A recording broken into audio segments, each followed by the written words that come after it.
안녕하세요. 김성길 목사와 함께하는 GTS 말씀 묵상 시간입니다. 오늘은 제 5주차의 묵상을 이제 시작을 하게 됩니다. 지난 주간에는 예수님의 십자가의 아픔과 고통을 우리가 묵상했습니다. 이번 주간에는 예수님의 부활에 대해서 우리가 묵상을 함께 하려고 합니다. 우리 기독교는 예수 그리스도를 믿는 곳이죠. 그래서 예수님을 중심으로 한 신앙을 가지고 있습니다. 우리가 예수님을 믿는다라고 이야기를 할 때 꼭 기억해야 될 것이 몇 가지 있습니다. 첫째는 그분의 성육신이죠. 예수님이 육체를 입고 세상에 오신 것이죠. 그리고 두 번째는 예수님의 십자가의 죽으심입니다. 그 죽으심은 그냥 죽으심이 아니고 우리의 죄를 대신해서 죽으신 죽으심이죠. 그래서 그분의 죽으심을 믿을 때 구원을 받습니다. 그 다음에는 이제 부활하신 거죠. 만약에 예수님이 지금도 죽으셔서 무덤 속에 계시다면 우리는 슬픈 신앙을 갖게 됩니다. 그러나 그분은 다시 부활하신 것이죠. 애초에 죽으실 수 없는 분이 죽어주신 것이죠. 그래서 우리는 부활의 신앙을 가지고 지금도 살아계시면서 역사하시는 예수 그리스도를 만나면서 삶을 살아가게 됩니다. 그리고 그 다음에는 이제 다시 오실 예수 그리스도예요. 예수님에 관한 역사는 주님의 재림으로 완성이 됩니다. 요한계시록 19장에서 예수님 재림하는 장면을 우리가 볼 수가 있죠. 주님 다시 오시고 세상 심판하시고 우리는 그분의 나라에 들어가 영생을 얻게 됨으로써 예수님의 역사, 구원의 역사, 천국운동의 역사가 완성이 되는 것이죠. 우리가 지난 주간에 묵상했던 말씀은 주님의 죽으심을 다루는 내용이었어요. 주님의 아픔과 눈물, 고통과 괴로움, 이것을 통해서 우리는 우리의 죄사함을 받고 우리의 구원이 이루어진 것을 믿습니다. 그리고 이제 이번 주간에 묵상할 말씀은 부활이죠. 예수님 다시 살아나신 것. 이게 특별한 것이 아니라 말씀대로 이루어진 것이죠. 자, 오늘 이제 한 주간 동안 묵상하게 될 부활의 말씀, 물론 마태, 마가, 또 누가, 요한 모든 복음서에서 주님의 부활하심을 다 설명을 합니다. 그 중에서 오늘은 이번 주간에는 우리가 특별히 예수님의 부활을 다룬 누가의 증거를 통해서 주님의 부활에 대해서 우리가 함께 묵상을 하도록 하겠습니다. 십자가에 죽으신 주님을 생각할 때 감사하고 그분의 아픔을 생각할 때 정말 눈물겹게 감사하고 또 그것만 기억하고 있으면 안 되죠. 이제 부활하신 주님을 생각하면서 당당하게 세상을 승리해야 되리라 믿습니다. 자, 그러면 오늘도 먼저 이제 우리 그림을 보고 정리를 해보겠습니다. 그림. 자, 병아리가 부화한 그림입니다. 이걸 보시면서 어떤 느낌이 드시는지 적어보시기 바랍니다. 우리 GTS 묵상은 그림을 보고 먼저 생각하게 하는 이런 시간을 가져요.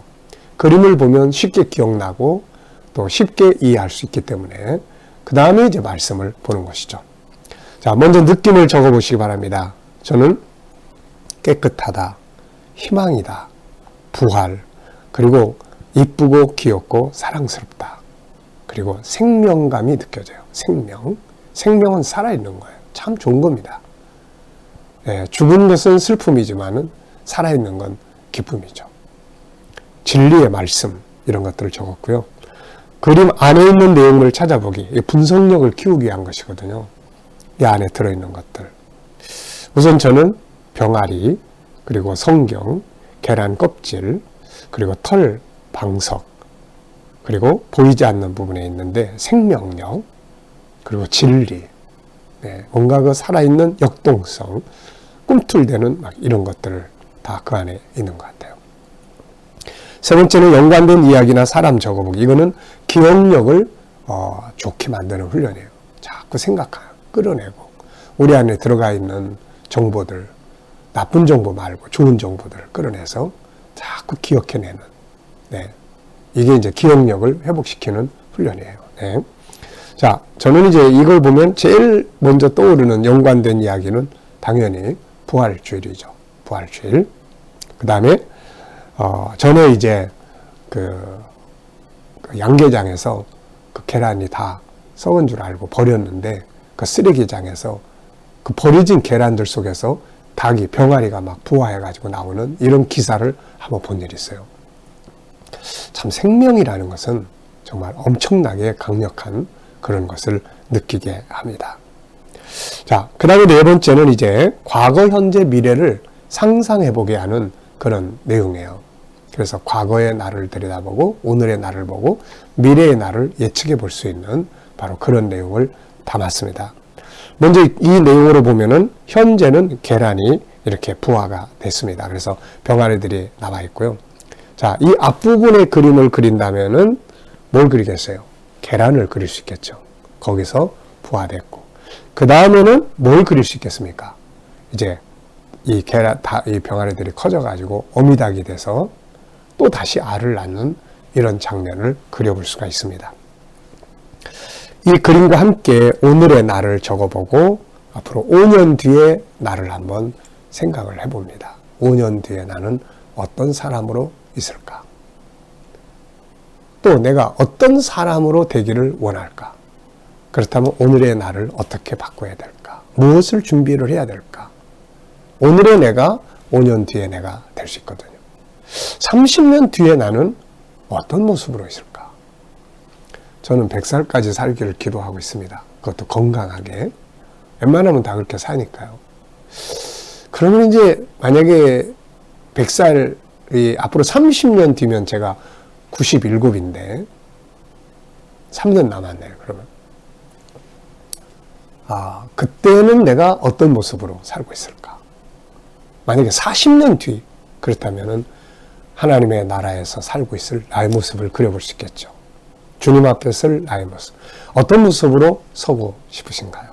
네. 오늘의 나는 쭉 거슬러 올라가면은 과거의 나의 모습들이 쭉 있죠. 주님 만났던 그 모습, 그리고 사명받았던 모습, 진통을 거쳤던 그 모습, 열심히 연구하고 공부하면서 했던 그 모습들, 이게 오늘의 나의 삶을, 현장을 만들어 놓은 거죠. 우리 아이들도 오늘의 모습을 보면서 네가 이렇게 계속 간다면 앞으로 5년 뒤에 어떤 사람이 되었을까? 한번 좀 상상하게 해보면 굉장히 좋습니다. 그러면 본문 말씀을 우리 함께 읽어보겠습니다. 누가복음 24장 1절로 12절.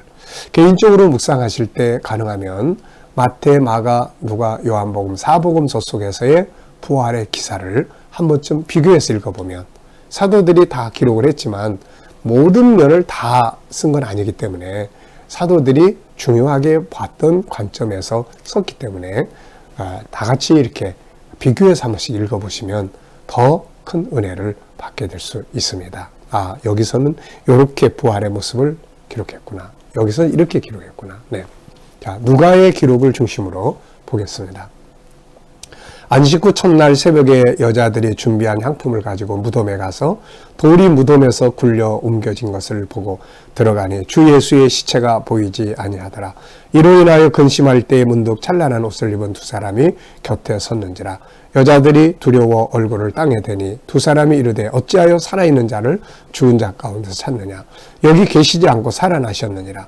갈릴리에 계실 때에 너희에게 어떻게 말씀하셨는지를 기억하라.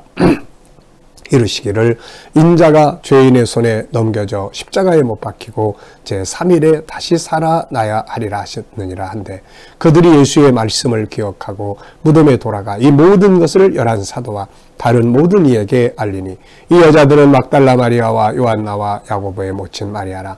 또 그들과 함께한 다른 여자들도 이것을 사도들에게 알리니라. 사도들은 그들의 말이 허탄한 듯이 들려 믿지 아니하나 베드로는 일어나 무덤에 달려가서 구부려 들여다보니 세마포만 보이는지라. 그 된 일을 놀랍게 여기며 집으로 돌아가니라. 아멘.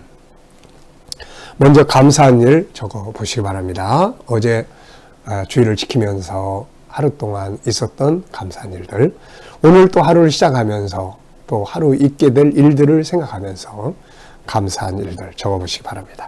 자, 본문을 보고 느끼는 것. 딱 읽다 보면은 대본에 딱 들어오는 내용들이 좀 있어요. 그게 뭐냐면, 말씀에 서 있지 않은 신앙의 문제점이, 이렇게 나타나는구나. 여인들이 정말 주님을 사랑했어요. 그래서 향품 가지고 무덤으로 갔어요. 이게 지금 향품 가지고 무덤으로 갔어요. 정말 주님 사랑했습니다. 근데 갔더니 천사들을 만났고 그들이 왜 산자를 죽은 자 가운데 찾느냐. 그러면서 한 이야기가 말씀하신 것을 기억해라. 천사는 딴 이야기 하지 않았고 말씀하신 걸 기억해라. 그래서 여자들은 가만히 예수님의 말씀을 기억을 했어요. 예수님 다시 살아나신다고 그랬는데 그대로 된 것이구나. 말씀대로. 그래서 말씀을 기억하지 못할 때는 무덤으로 갔는데 말씀을 기억하고 나니까 무덤에서 다시 집으로 돌아가게 된 거고 나중에 이제 갈릴리로 가게 되죠. 예수님이 갈릴리에서 만나신다고 하셨기 때문에. 그래서 참 신앙이라는 것은 감정이나 기분이나 이런 데 매이면 아니에요. 말씀이 뭐라고 했느냐. 이게 참 중요한 것 같습니다. 자, 구조를 정리해 보겠습니다. 오늘 구조는 저는 435로 정했는데요. 이거는 여러분들이 이해하기 좋은 구조를 정하시면 되거든요. 그래서 꼭 이대로 안 하셔도 되고 또 이렇게 하셔도 되고 그러나 가능하면 자기가 정하는 게 제일 좋아요. 자기가. 그래서 저는 435. 4는 여인들이 향품 가지고 무덤으로 올라간 이야기. 3은 천사들을 만나서 천사들이 한 이야기. 그 다음에 5는 다시 말씀 기억하고 집으로 돌아가서 사도들에게 이야기를 하고 그 중에 베드로가 무덤에 가본 이야기. 이런 구조로 정해져 있습니다. 우리가 암송을 많이 해야 되는데 그렇게 하기 위해서는 문자 하나하나를 다 외우기가 쉽지 않죠. 그래서 이렇게 구조의 흐름을 따라 암송하면 훨씬 수월해집니다. 자, 그 다음에 보면 첫 구절에서 중요한 단어나 의미는 뭐고 끝 구절에서 중요한 단어나 의미는 뭔가. 자, 요거를 왜 했느냐면은 이거를 하다 보면은 처음과 끝을 기억을 하다 보면 전체를 기억하기가 훨씬 수월해집니다. 자, 첫 번째 절은 여인들이 준비한 향품 가지고 무덤으로 갔다. 마지막 구절은 베드로가 여인들의 말을 듣고 확인하기 위해서 무덤으로 갔다. 이 공통된 점이 다시 무덤으로 갔다. 그런 이야기죠. 자, 역할극을 해보면 좋습니다. 역할극 해보기. 다 이게 첫째 날은 본문 전체를 내 생각 속에다가 집어넣기 위해서 이런 내용들을 정하는 거니까 꼭 해보십시오. 그래서 자, 먼저 나레이션이 있죠. 1절로 4절, 5절, 8절로 12절 그리고 천사들이 이야기하는 내용이 5절로 7절에 있습니다. 그래서 나레이션 역할을 할 사람 한두 사람 또 천사들의 역할을 할 사람 이렇게 행동을 할 수 있는 곳에서는 여기에 여인들의 말이 없지만 행동을 할 수 있는 이런 거. 그러면 만약에 여러 사람들이 역할을 한다면 말 없이 행동하는 여인들에 대한 이야기도 할 수가 있을 겁니다. 이렇게 역할극을 하면 자기 것이 돼요. 그리고 개인적으로 묵상할 때는 정리를 해보시면 이 사람들의 역할은 이거였구나. 그러면 내용 전체를 훨씬 기억하기가 좋습니다. 자, 네 번째입니다. 본문 속에 들어있는 중요한 단어. 네, 이것도 역시 본문을 내 속에 담기 위해서 정리하는 거니까요. 중요하다고 생각되는 단어나 문장을 쓰셔도 돼요. 저는 안식 후 첫날 새벽 무덤에 가서 근심할 때에 어찌하여 산자를 죽은 자 가운데서 찾느냐 살아나셨느니라 어떻게 말씀하셨는지를 기억해라. 또 예수의 말씀을 기억하고 정말 우리가 뭘 기억하느냐가 참 중요한데 아픈 상처들만 자꾸 기억해내면 더 힘들어지죠. 주님의 말씀을 기억하고 주님을 기억하는 것이 참 중요합니다. 일어나 무덤으로 달려가다. 자, 이야기로 꾸며보는 시간입니다. 역시 이것도 본문을 내 속에 담기 위해서 이야기로 좀 변형을 시켜보는 거죠. 그러면 훨씬 더 기억에 남습니다. 안식 후 첫날에 여인들은 향품을 가지고 예수님의 무덤으로 갔습니다. 그런데 가서 보니 돌이 옮겨져 있고 무덤은 비어 있었습니다. 시체를 놓았던 자리가 텅 빈 거죠. 이로 인해 그들은 근심을 하고 있었죠. 이때 찬란한 흰옷을 입은 두 사람이 앞에 섰습니다. 그러면서 이런 이야기를 했어요. 어찌하여 살아있는 자를 죽은 자 가운데서 찾느냐. 그가 갈릴리에 계실 때 어떻게 말씀하셨는지를 기억해라. 이르시기를 인자가 죄인의 손에 넘겨져 십자가에 못 박히고 제3일에 살아나리라 하셨느니라 하지 않았느냐. 여인들은 그 말씀을 생각을 해냈어요. 아, 맞아. 예수님 그렇게 말씀하셨는데. 그 말씀이 떠오르자 여인들은 더 이상 무덤에 있지 않았습니다. 그리고 급하게 돌아가서 사도들에게 이 사실을 알려줬습니다. 그런데 사도들은 그들의 말을 들을 때 허탄한 듯이 보여서 믿어지지가 않았습니다. 이때 베드로는 그 말을 확인하기 위해서 무덤으로 빨리 달려갔고 가서 무덤 속을 들여다보니 세마포만 있었던 거죠. 베드로는 놀랍게 여기면서 집으로 돌아갔습니다. 네, 이렇게 이야기를 좀 해보면 훨씬 더 오늘 본문이 우리 속에 벌써 다 들어오지 않았나요? 네. 제목을 정한다면 뭐라고 정하겠습니까? 오늘 본문은 정말 제목을 많이 정할 수 있는 내용이에요. 부활하신 예수 그리스도, 말씀을 잊어버렸을 때와 기억할 때, 살아계신 주, 주님을 사랑한 여인들, 무덤으로 가지 말고 갈릴리로 가라. 주님 사랑의 방법, 갈릴리로 가신 예수님.